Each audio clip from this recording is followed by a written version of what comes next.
Bem, prezados irmãos e irmãs, que o Espírito Santo me ajude. Nós vemos na conclusão do Evangelho de São Marcos, o primeiro pedido de Jesus à sua comunidade. Qual que é a comunidade de Jesus? Os 12 apóstolos. Uma comunidade pequena, né? Jesus não começa com triunfalismo, né? Aliás, não tem triunfalismo nenhum na vida de Jesus. Pelo contrário, só fracasso, né? Segundo os olhos do mundo, só fracasso. Segundo os olhos de Deus e para aqueles que creem nele, somente triunfo. Quem imaginaria que o Filho dos homens, o Filho de Deus, iria morrer numa cruz?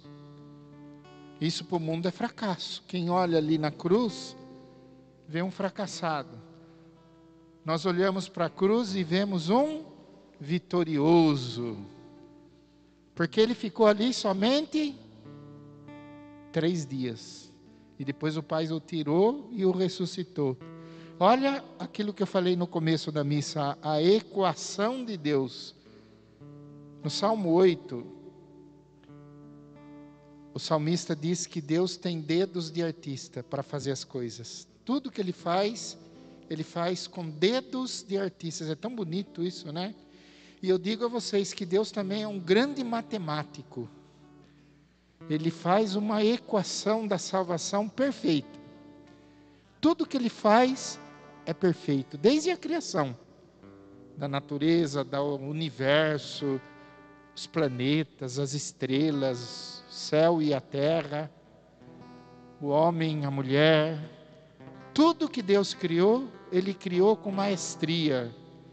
Ele é equação perfeita, matemático. Sabe o que está fazendo. E a história de salvação também Deus sabe. Ele só precisa da liberdade humana para poder agir. Que Jesus disse na conclusão do Evangelho de Marcos: Ide por todo o mundo e proclamai o Evangelho. Olha só a ordem que ele dá é essa, só isso, ide por todo o mundo. Mais particularmente, qual que é o nosso mundo? É esse que a gente vive, a terra, a mãe terra, a mãe que nos dá o alimento, a mãe que nos dá o oxigênio, enquanto o homem não destruir tudo, né? Mas como o Papa Francisco bem lembra, né, que a terra é nossa mãe, que a gente cuide da mãe terra, não destrua e só explore a mãe terra, mas que a gente cuide da mãe terra. E nesse contexto é que Deus vai fazendo a equação da salvação. Ele encarna seu Filho. Ele vem e se torna igual a nós. Um Deus que se fez carne. E o Verbo se fez carne e habitou entre nós, viu? É outra equação de Deus. E ele atua, como eu estava dizendo, na liberdade humana. Porque foi de uma mulher virgem, jovenzinha, que o anjo apareceu, como o anjo apareceu hoje na primeira leitura para os apóstolos, vestidos de branco. O anjo apareceu a Maria também, e disse que ela era bendita entre as mulheres, e que ela daria à luz um menino, e o nome dele seria Jesus, o Salvador. Aí acontece o milagre. Na liberdade humana. Deus pode fazer milagre na minha vida, na sua, quando você deixa Deus fazer. A hora que você fala, esgotei, não sei mais para onde ir. Agora aqui, somente a mão de Deus. Maria sabia disso, porque tinha raiz judia, tinha chão, foi bem educada na fé, entendeu. E aí acontece a maior maravilha, a humanidade de Deus, outra equação de Deus. Para nos salvar, Ele se fez igual a nós, em tudo, exceto no pecado. Jesus não tinha pecado nenhum, porque é Deus. Mas foi igualzinho a nós, tinha sede, chorou sangue, ficou bravo lá no templo, né, que pegou chicote. Foi tudo humano, Deus, exceto no pecado.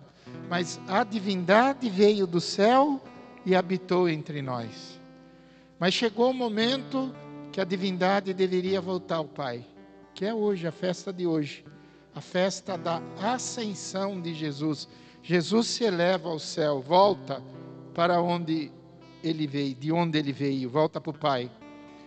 E junto nessa elevação, ele leva a nossa humanidade. Olha que bonito, olha a equação de Deus. Ele leva a humanidade. Por quê? Preste atenção aqui para quem duvida da vida após a morte. Alguém que duvide, para de duvidar. Porque quando Jesus se eleva, ele se eleva de carne e osso. Ele vai de carne e osso subindo. Aí ele leva a nossa humanidade em definitivo para o céu. Então isso significa que a porta do céu está aberta. E para aquele que crê nele, faz a vontade dele, anuncia ele está dizendo: você estará comigo no paraíso. O que ele disse para o ladrão lá na cruz? Hoje mesmo estarás comigo no paraíso. É a vida definitiva. Quem é batizado, quando é batizado, já recebe o dom da vida eterna. A vida não se acaba. Por isso não temei a morte. Não caminhe com medo de morrer. O cristão, nós não temos motivo para ter medo da morte. Toninho me falava agora há pouco, né, Toninho? Foi chamado por um amigo dele, porque ele é católico. Vem rezar comigo aqui no hospital. Ele foi lá no Paulo Sacramento, né? Rezou. Quando viu todo mundo lá em volta vendo ele rezando, aí falaram, ele me falou agora, lá um crente, tem um crente rezando ali. Eles nunca vê católico rezar, né? É só crente, é só evangélico. Mas tinha um católico rezando pelo enfermo ali. Ele deu um jeitinho de entrar lá, né? Porque está difícil entrar no hospital hoje. E rezou. Está vendo como é importante? Ide por todo mundo e levai o evangelho. Qual mundo? O mundo que você vive. A gente fica pensando no mundo, né? Lá na África, sim. É mundo também, mas o mundo mais perto de mim, minha família, meus filhos, minha mulher, minha comunidade, meus irmãos na comunidade. O doente, amigo, que foi lá chamar ele, tá vendo? Ele foi, levou uma palavra de vida. Isso é levar a palavra de vida, a gente ter palavras de vida. Às vezes a gente só tem palavras de morte, de desânimo, de desesperança. E as leituras hoje, a primeira leitura dos Atos Apóstolos, São Paulo aos Efésios, só fala de esperança. Aquele que está com Cristo é homem e mulher de esperança, não de desgraça. Anuncia a vida. Vá por todo o mundo e anunciai a boa notícia. Qual que é a boa notícia? Que Jesus venceu a morte, que é o único que subiu hoje ao céu de carne e osso. Ele levou a divindade e a humanidade junto com o Pai para o céu. A vida definitiva, isso que é subir ao céu, ascender, né? Ele vai para o céu. E lá nos Atos dos Apóstolos, os anjos aparecem, porque eles ficam olhando, né? Ele subir, ele vai levando a humanidade toda com ele, abrindo o céu e subindo.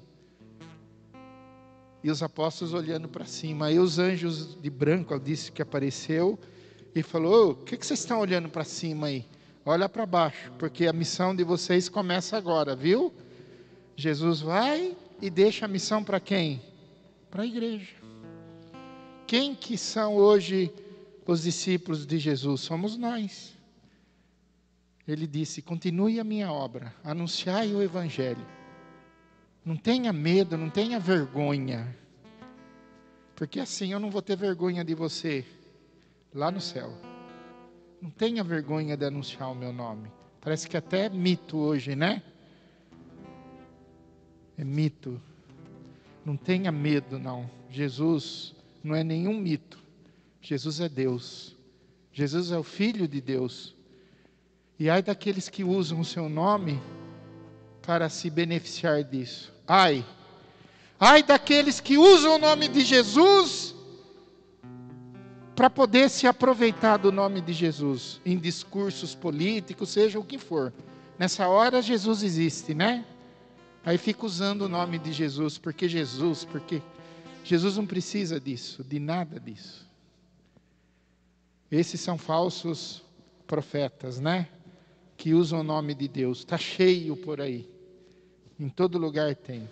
Que até aproveitam do nome de Deus para se enriquecer, para ficarem ricos. Só pensam em dinheiro, só pensam em poder e usam o nome de Deus. Feliz aquele que se apoia em Jesus Cristo. Feliz. Se as águas do mar da vida quiserem te afogar, o que faz? Se as tristezas dessa vida quiserem te sufocar, já sabe, né?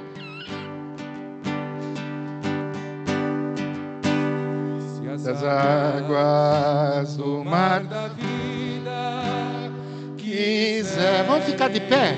Te afogar, segura na mão de Deus e vai. Se as tristezas desta vida quiserem te sufocar, que faz? Segura na mão de Deus. Levanta a mão, segura na mão de Deus, Ele está subindo, vai. Segura nas mãos de Deus, segura nas mãos de Deus, pois ela te sustentará. Não tenha medo, não temas, segue adiante e não olhes para trás. Segura nas mãos de Deus. E uma salva de palmas, Jesus Cristo ressuscitado, subindo ao céu, mas deixando a sua missão para nós. Amém. Louvado seja nosso Senhor Jesus Cristo. Para sempre seja louvado.